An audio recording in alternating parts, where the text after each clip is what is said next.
Kalau saya bertanya kepada kita semua atau kepada jemaat Tuhan yang hadir hari ini, jika kita hendak melakukan sesuatu, ya, apa yang akan kita lakukan? Apa yang pertama akan kita lakukan? Apa? Kita pasti akan mempersiapkan, ya, hal yang akan kita lakukan. Hal kecil, hal besar, ya, kita harus mempersiapkan, kita harus merencanakan itu. Bahkan kalau kita tahu di gereja kita, ya, sebelum kita memulai segala suatu aktivitas di sepanjang tahun, kita biasanya ada rapat, kita merencanakan sesuatu, kita mempersiapkan sesuatu supaya apa yang kita kerjakan, apa yang kita lakukan itu terstruktur dan bisa berjalan dengan baik. Nah, pagi hari ini juga kita akan belajar bahwa ternyata kemurahan hati kita, sama-sama bilang kemurahan hati. Kemurahan hati kita membutuhkan persiapan dan perencanaan. Ya, sekali lagi, kemurahan hati kita membutuhkan persiapan dan perencanaan. Saya melihat banyak sekali orang-orang di MCM, ya, baik di Manado, di satelit-satelit, ada banyak orang yang bermurah hati, ya.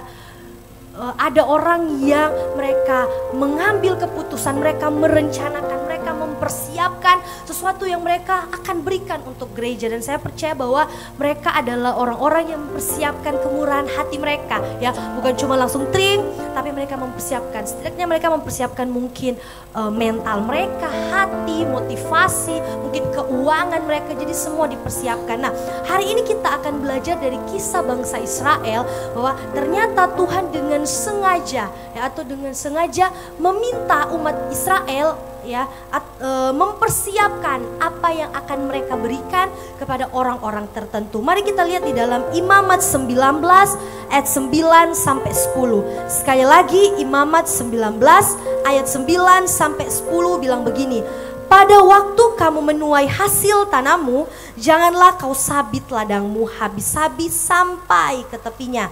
Dan janganlah kau pungut apa yang ketinggalan dari penuaianmu. Juga sisa-sisa buah anggurmu janganlah kau petik untuk kedua kalinya.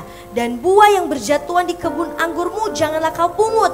Tetapi semuanya itu harus kau tinggalkan bagi orang miskin dan bagi orang asing. Akulah Tuhan Allahmu.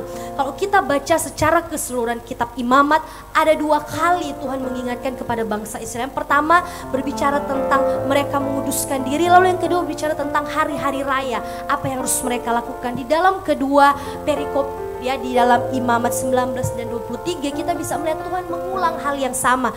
Tuhan perintahkan bahwa umat Israel harus dengan sengaja, ya, dikatakan jangan sabit hasil ladangmu sampai ke tepinya, jangan kasih habis semua hasil tuaianmu. Bahkan buah anggurmu jangan kau petik 2 kali, dan buah yang jatuh, ya, yang jatuh ke tanah jangan punggu. Tuhan bilang sisihkan itu untuk orang asing dan orang miskin. Akulah Tuhan Allahmu. Nah, kita bisa belajar dari sini, ternyata Allah kita punya konsep yang luar biasa, ya, soal kemurahan hati, soal memberi. Allah mau setiap umatnya, ya, dengan sengaja mempersiapkan atau merencanakan apa yang harus dia berikan, apa yang akan dia berikan. Ada satu quotes bilang begini, jadikan kemurahan hatimu sebagai bagian dari strategi pertumbuhanmu, ya. Jadi kemurahan hati kita bukan membuat kita jatuh atau membuat kita mungkin kehabisan, kekurangan, tetapi jadikan itu strategi kita bertumbuh. Secara khusus iman kita kepada Tuhan bertumbuh karena kita merencanakan dan mempersiapkan apa yang akan kita beri.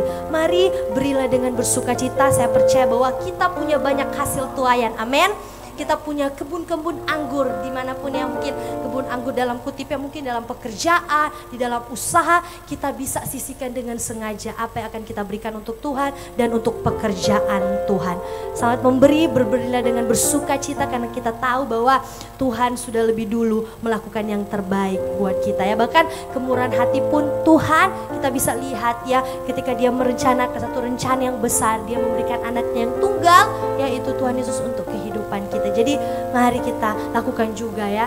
Tidak mungkin bisa membalas semua kebaikan Tuhan, tetapi persembahan kita sebagai bentuk ekspresi kita ketika kita mengasihi Tuhan.